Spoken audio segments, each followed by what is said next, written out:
Olá, hoje no Mundo Político a agenda governista na Assembleia.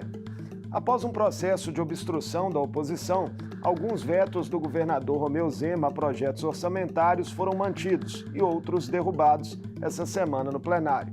E um projeto que pretendia fazer a Fundação Caio Martins ser absorvida na Secretaria de Educação também sofreu mudanças que garantem a permanência da instituição.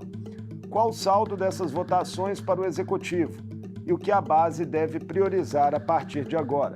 Eu converso com o deputado estadual Cássio Soares, líder do bloco Minas em Frente e presidente do PSD em Minas Gerais. Muito bem-vindo ao Mundo Político mais uma vez, deputado Cássio. Muito obrigado, Marco. É uma satisfação poder falar um pouquinho sobre política, sobre o nosso estado de Minas Gerais para os telespectadores. Deputado, nós vamos falar já mais dessas votações da semana, mas já temos uma novidade desta quinta-feira. Um protocolo do governo de um pedido de desarquivamento do projeto de adesão do Estado ao regime de recuperação fiscal.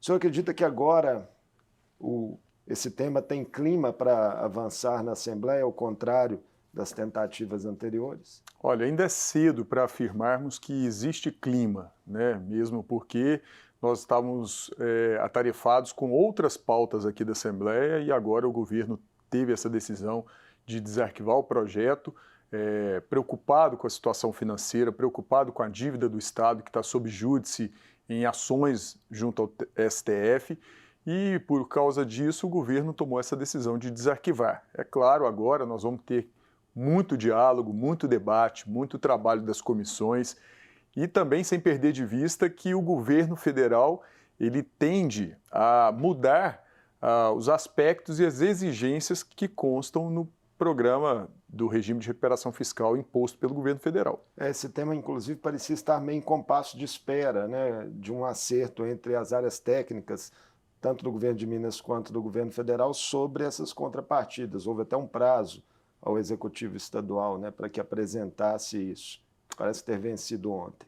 Exatamente. Nós estamos trabalhando em cima desse aspecto também, dos prazos, para poder cumpri-los junto ao governo federal, junto ao que diz a Secretaria Nacional do Tesouro, mas, sobretudo, nós precisamos dar uma solução para que Minas possa retomar os pagamentos da dívida com a União sem prejudicar o andamento do Estado, sem prejudicar o andamento do governo, como pagamento de salário para os servidores, o suprimento das questões e necessidades da saúde pública do Estado, a manutenção e aprimoramento da educação estadual, pública estadual. Então, tudo isso nós temos que trabalhar para ser mantido.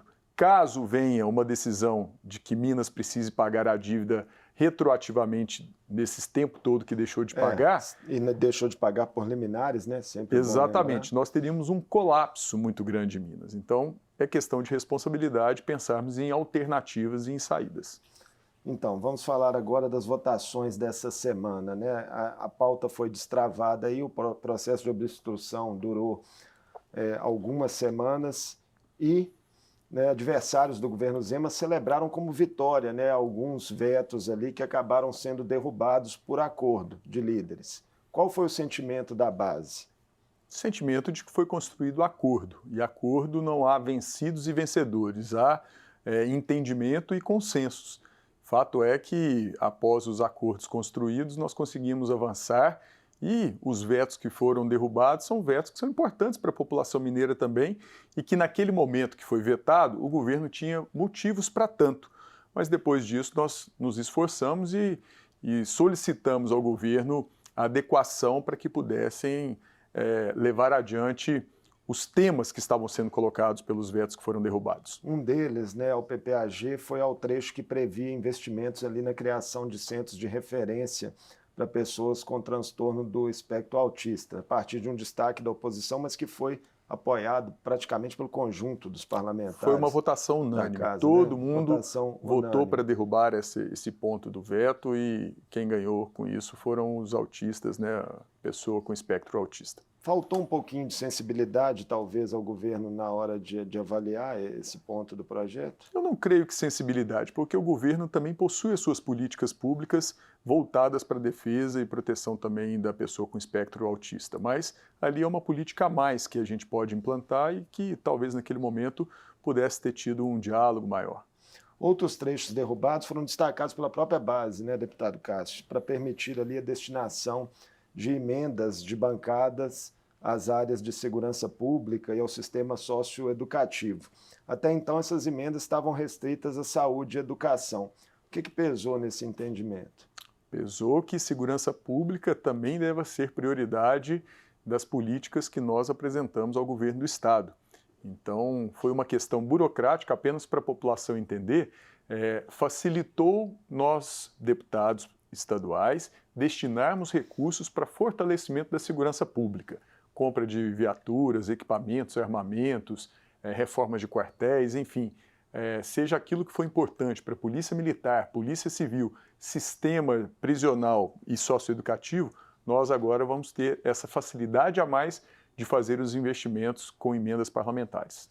Entre os vetos mantidos estavam aqueles ali sobre artigos que estabeleciam restrições a parcerias, né, com a iniciativa privada em serviços de educação e de saúde. O senhor considera que os modelos em vigor hoje no Estado, esses modelos de PPPs nessas áreas, né, de gestão por organizações sociais, têm se mostrado adequados? É curioso, Marco, porque hoje nós já temos modelos nesse aspecto, e principalmente na área educacional e na área social. As APAES é um modelo disso. As APAES são instituições privadas, é óbvio, sem fins lucrativos, mas que elas já realizam um ótimo trabalho no setor educacional de pessoas com deficiência, com espectro autista também, e na área de saúde.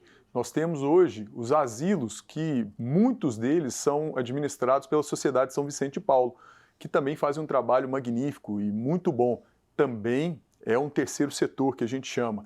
Então, não vejo problema em pensarmos assim na terceirização, desde que haja regramento, haja garantias da prestação de serviço para a população. Porque se tratam de serviços essenciais. Sem sombra de dúvida, que haja uma facilidade de acesso a esses serviços.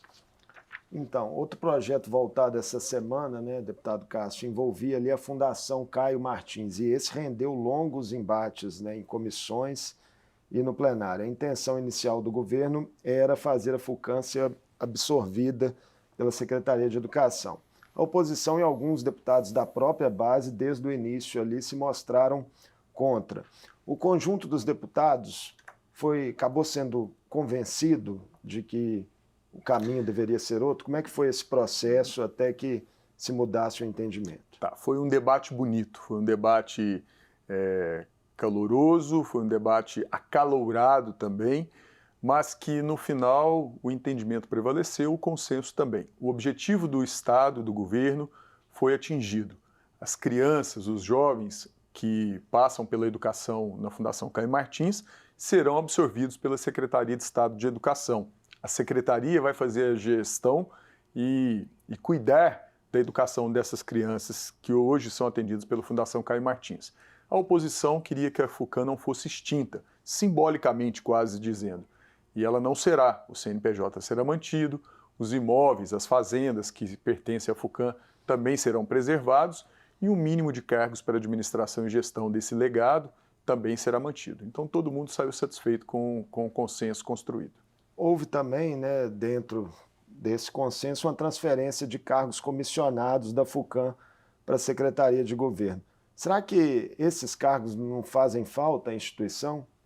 Não, porque a Secretaria de Educação ela vai absorver a função primeira e fundamental da FUCAM, que é a educação das crianças e jovens. A Secretaria de Educação vai assumir.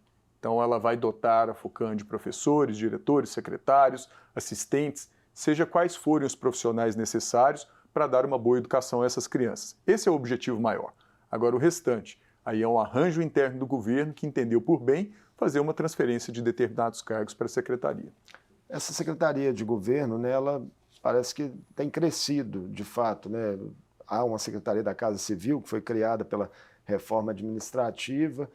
Tudo isso, esse reforço, né, na articulação política, o que indica para o senhor assim, sobre os rumos do governo Zema? Indica que o governo está dando uma atenção muito especial à articulação política, tanto da porta para fora com as outras instituições, assim como é com a Assembleia, como também na articulação interna dentro do governo. O diálogo precisa prevalecer. E hoje nós temos uma máquina pública do governo do estado muito grande. Minas Gerais é o maior estado em número de municípios, o segundo maior em população do nosso país, e é óbvio que os desafios são muitos. Nós temos hoje regiões tão diversas que nos parece termos vários estados dentro de Minas Gerais. Então, é necessário ter muito trabalho, é necessário ter equipe competente e é necessário ter resultados para a nossa população. Ao contrário do primeiro mandato, né, a gente viu nesse segundo mandato o governador Romeu Zema colocando na máquina pública ex-deputados, né, ex-parlamentares, políticos. Antes tinha aquele discurso de ter um secretariado ali exclusivamente técnico. Essa mudança, como é que o senhor enxerga? Eu enxergo como muito positiva, porque se uma pessoa ela tem capacidade para representar a população na Assembleia Legislativa, é porque ela é competente, ela foi escolhida pela população. Então essa pessoa também tem competências para prestar serviços e oferecer a sua capacidade técnica, intelectual e mesmo de habilidade, de facilidade de comunicação com a população mineira em qualquer outro cargo. Então, eu enxergo que, naquele primeiro momento do mandato passado, ainda havia uma resistência muito grande com a classe política diante dos problemas que a política nacional vinha enfrentando. Muitos escândalos, corrupção e tudo mais. Então, havia aquela resistência. E depois disso, nós fomos entendendo que a política ela é a melhor maneira de transformar a vida das pessoas quando bem trabalhada. E é essa política que a gente prega e espera que o governo do estado consiga levar adiante. Junto ao destravamento da pauta, deputado Cássio, o governador também enviou à Assembleia, né, o projeto que reajusta em 12,84% o piso salarial dos servidores da educação. Mas há uma divergência de longa data, né, com o sindicato que representa a categoria, com deputados da oposição, em torno do cumprimento desse piso. O governo entende que ele já paga proporcionalmente a jornada de 24 horas, né, de trabalho. Qual a sua expectativa em relação à tramitação? Há margem para negociações desse percentual ou de outros ajustes na proposta? Olha, eu creio que nós vamos passar de forma tranquila pela tramitação do projeto na casa. Foi um esforço muito grande, tanto que demorou um tanto para que o governo enviasse esse projeto para a Assembleia, mas também calcado na responsabilidade de que o que foi proposto é o que será cumprido. Então, quem vai ganhar com isso é a classe da educação, são os professores, servidores, funcionários, que vão ter o piso salarial nacional respeitado e com diferencial retroativo a janeiro, 1º de janeiro do ano de 2023, deste ano. Então, é uma discussão quanto ao pagamento proporcional, pagamento integral. O Estado entende que está cumprindo a legislação federal de pagar o piso. Mas, sem perder de vista que, com o crescimento de arrecadação, o professor merece não só o piso, os servidores da educação merecem mais. Nós temos que tratar aqui, dentro de algum tempo, da valorização e da extrapolação, do extrapolamento do valor pago aos professores, que não só o piso, mas nós devemos avançar mais porque merecem, né? É o principal profissional que forma crianças, jovens, seres humanos. O envio do projeto de reajuste só da educação, né, pode ampliar pressões de outras categorias por melhorias salariais? A gente já acompanha desde o ano da gestão passada uma situação meio tensa ali com as forças de segurança, em virtude de um acordo assinado em ata que acabou não sendo efetivado. Bem, a valorização dos profissionais do Estado, dos servidores do Estado de modo geral, ela deve acontecer sempre, né? Todo momento, a recomposição inflacionária. Mas, repito, para que isso aconteça, o Estado tem que ter condições, tem que ter de onde tirar. Então, o que está sendo feito nesse momento é um estudo da possibilidade de anunciar aí reajustes, recomposições inflacionárias, mas, no caso da educação, é um caso à parte. É um caso em que existe uma legislação que impõe ao Estado o cumprimento do pagamento do piso salarial. Em outros momentos, a classe da segurança, por um exemplo, teve também contemplado de forma diferente dos demais servidores.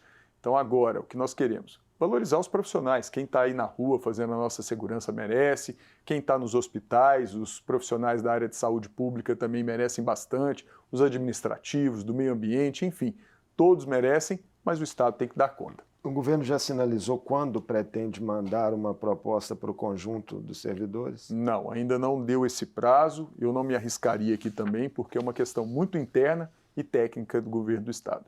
O governador tem defendido nas últimas semanas, deputado Cássio, em entrevistas, e eventos com empresários, as privatizações da Codemig, da Cemig e da Copasa. E no caso das duas últimas, inclusive, ele chegou a falar abertamente de uma emenda constitucional para retirar a previsão de referendo que hoje existe. Ele já conversou com os líderes sobre isso? Não, o governador ainda não tratou disso com a gente, também vi as suas manifestações públicas e acho que ele tem toda a legitimidade de defender e propor essas pautas. Nós não podemos ter essas pautas como pautas proibidas aqui na Assembleia. Afinal, o governador foi eleito 2 mandatos, 2 eleições, com esse discurso muito claro pró-privatizações das empresas públicas estaduais. É óbvio que, ao chegar aqui na Assembleia qualquer tipo de proposta, essa proposta ela será debatida de forma muito democrática e exaustiva. Então, nós vamos poder trabalhar quando os projetos chegarem aqui. Aí sim nós vamos ter condições de opinar. O jornalista Lucas Ragazzi traz hoje uma informação de que deputados, ele não cita quais, mas que já teriam informado ao governador que a privatização da Codemig é um tema difícil na casa. É o seu sentimento? Não, não é o meu sentimento, mesmo porque o projeto de privatização da Codemig, ele iniciou sua tramitação no mandato passado, chegou a passar pela CCJ com parecer favorável, e é uma possibilidade, é claro, desde que se defina em quais termos vai acontecer. O que será feito com o recurso arrecadado da venda desses ativos, desse patrimônio do governo de Minas Gerais, do Estado de Minas Gerais. Se a gente tiver uma tranquilidade, um entendimento de que os recursos angariados serão justos, serão dentro do valor de mercado e que aqueles recursos vão trazer benefícios para a população mineira, para o Estado de Minas Gerais, eu tenho certeza que nós vamos conseguir avançar. É a mesma lógica para Copasa e Cemig ou os cuidados são diferentes? Copasa e Cemig também faz parte dos planos do governador, mas eles ainda precisam passar por esse referendo, se é que não vai haver essa proposta de retirada da Constituição, de necessidade de um referendo por parte da população mineira para vender esses ativos. É óbvio, hoje tanto Copasa quanto Cemig deixam a desejar na prestação dos seus serviços. E isso não pode ser tido também como argumento para sua venda. Então nós queremos saber também em quais moldes vai se dar a proposta do governo. Quais têm sido as queixas mais recorrentes dessa prestação de serviço no interior? A Cemig, por dificuldade de levar a rede trifásica para todas as regiões necessárias, ainda que, quero aqui salientar, que os investimentos têm acontecido. A Cemig está fazendo 200 subestações novas em Minas Gerais, num prazo aí, salvo engano, de 5 anos, né? Investimentos de mais de 1 bilhão, 2 bilhões. Tem dado lucro, inclusive. Tem dado lucro, mas nós ainda precisamos da oferta de energia mais democratizada para que os investidores, aquele que quer ampliar a sua produção de leite na fazenda, aquele que quer instalar uma nova indústria no município determinado, tenha condições de ter energia suficiente. E a Copasa, pela questão da ausência de tratamento de esgoto em muitas cidades, a tarifa muito além do que cobra os sistemas autônomos de água e esgoto dos municípios. O senhor também assumiu, recentemente, vamos mudar um pouquinho de assunto agora, a presidência estadual do PSD mineiro, a legenda que tem bancadas importantes em Minas e em Brasília, e está na base dos 2 governos, do governo Zema e do governo Lula. Vocês já têm uma meta para as eleições municipais do ano que vem, número de prefeituras, de vereadores? Olha, hoje nós somos o 4º partido em Minas Gerais em número de prefeitos. Nós vamos trabalhar para nos tornarmos o primeiro. São quantos prefeitos? 79 prefeitos 79. Hoje. 10% mais ou menos. Praticamente 10%. Mas por que nós queremos isso? Não é apenas por questões de número. É para levar adiante as políticas públicas que nós acreditamos e entendemos que a população precisa. A política, eu repito, é ela que vai ditar se a nossa vida vai melhorar ou não. E principalmente nos municípios onde se vive o cidadão mineiro, mineira, é onde os prefeitos podem fazer essa vida para melhor, torná-la melhor ou para pior. nós vamos trabalhar muito para que tenhamos homens, mulheres candidatas de qualidade, que possamos crescer esse número de eleitos do partido e que a gente possa não só eleger, mas como fazer boas gestões para toda a população. Tradicionalmente, a legenda vinha sendo comandada por um representante da bancada federal, né? Como é que foi essa negociação para se chegar ao nome do senhor? Olha, eu estou no partido desde 2011, desde a sua fundação, e venho colaborando com o partido, trabalhando, fazendo com que ele possa crescer, aprimorar as suas políticas levadas à população desde o início e também pela boa relação que tenho com o presidente nacional Gilberto Kassab, com o ministro Alexandre Silveira, com o presidente do Congresso Nacional, o senador Rodrigo Pacheco, com o prefeito da capital, Fouad, e com os nossos parlamentares, tanto os meus colegas estaduais como os meus colegas federais também, Diego Andrade, Misael, Luiz Fernando, Stefano, enfim. Belo Horizonte, né? O senhor citou o prefeito Fouad Noman, do PSD, que tentará se reeleger. É a disputa prioritária para o partido no Estado? É uma disputa importante, porque nós estamos falando da capital do Estado. Belo Horizonte, a maior cidade, pela sua importância econômica, política, regionalizada aqui na região metropolitana do Estado. E é óbvio que o Fouad está fazendo um bom mandato, tem feito muitas obras, está fazendo as obras que historicamente Belo Horizonte tinha carência, que é para contenção de enchentes em regiões que precisavam, novos viadutos, melhorando a mobilidade, conseguindo segurar a tarifa de ônibus, de transporte urbano, para que a população não tenha prejuízos maiores.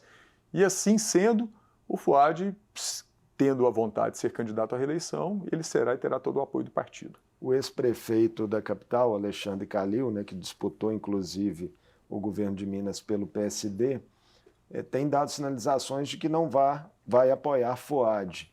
É uma decepção para a legenda essa postura? Essa afirmação não é verdadeira. Eu tenho falado com o ex-prefeito Alexandre Calil. Aliás, todas as minhas decisões enquanto presidente estadual do PSD, ela é pautada por conversas com todos os nossos expoentes da política, né? Esses que eu citei, e também o ex-prefeito Alexandre Calil, que foi prefeito por 2 vezes, tendo sido reeleito na eleição passada no primeiro turno. Então, não é verdadeira essa afirmação. O Calil tem um ótimo relacionamento com o prefeito Fouad e terá toda a condição de poder apoiá-lo caso essa seja a decisão tanto do Fouad quanto do partido. Porque ele já fez reuniões, por exemplo, com o senador Carlos Viana, né, que se coloca como pré-candidato. Sim, mas o diálogo na política ela é um exercício diário. É muito comum dialogarmos, conversarmos. Dias atrás eu conversei com presidentes de outros partidos, vou conversar com tantos outros. Tenho falado com o governador Romeu Zema, tenho falado com o secretário Igor Eto, com o vice-governador Matheus, para tratar também da eleição da capital. Esses embates, né, que houveram entre Alexandre Calil e Romeu Zema na eleição não podem, de alguma maneira, complicar esse processo? Cada eleição é uma história. Quem diria que nós teríamos Geraldo Alckmin, vice-presidente da República do Lula? Já disputaram eleições, já foram adversários, já trocaram farpas, acusações e hoje estão lá trabalhando por um projeto de país, querendo melhorar a vida. Então, cada eleição é uma história. Como é que o senhor enxerga, né, outras pré-candidaturas de centro e de direita que estão se movimentando? Presidente da Câmara, Gabriel Azevedo, deputado estadual Bruno Engler. São todos muito capazes, os conheço muito bem. O Bruno, meu colega pelo 2º mandato aqui na Assembleia. O Gabriel foi meu colega enquanto subsecretário de Estado também. Tem feito um trabalho muito aguerrido frente à presidência da Câmara Municipal de Belo Horizonte. E acho que é muito legítimo que tanto os dois quanto outros pleiteiem também a candidatura. Essa é a nossa democracia. O que nós podemos, e curiosamente falei muito com o Gabriel agora há pouco, num evento, nós temos que dialogar bastante, tentar chegarmos em entendimento, e desde que o objetivo seja o mesmo, as candidaturas serão muito bem-vindas. O senhor falou de um possível apoio aí do governo do Estado, né, de pelo menos uma abertura para essa conversa, né, em relação ao prefeito Fouad, e um apoio eventual do PT e do presidente Lula. Seria bem-vindo? Com certeza, e acho que seria até natural, porque o prefeito Fouad apoiou a candidatura do presidente Lula aqui em Belo Horizonte. Subiu no palanque, declarou, então acho que seria muito normal o apoio do presidente da República. Todos querem o apoio do presidente da República. Deputado Cássio Soares, muito obrigado por essa entrevista conosco ao Mundo Político, mais uma. Sempre um prazer recebê-lo. Prazer é todo meu. Eu que agradeço a oportunidade de poder falar um pouquinho sobre política e sobre a melhoria de vida da nossa população mineira. Eu conversei com o deputado estadual Cássio Soares, líder do bloco Minas em Frente e presidente do PSD em Minas Gerais. Falamos sobre as votações de vetos e projetos do governador que marcaram a semana na Assembleia, o jogo de forças entre base e oposição e a agenda legislativa que o Executivo deve priorizar a partir de agora. E ainda das articulações do PSD para as eleições municipais do ano que vem. O Mundo Político fica por aqui. Obrigado por nos acompanhar. Até o próximo programa.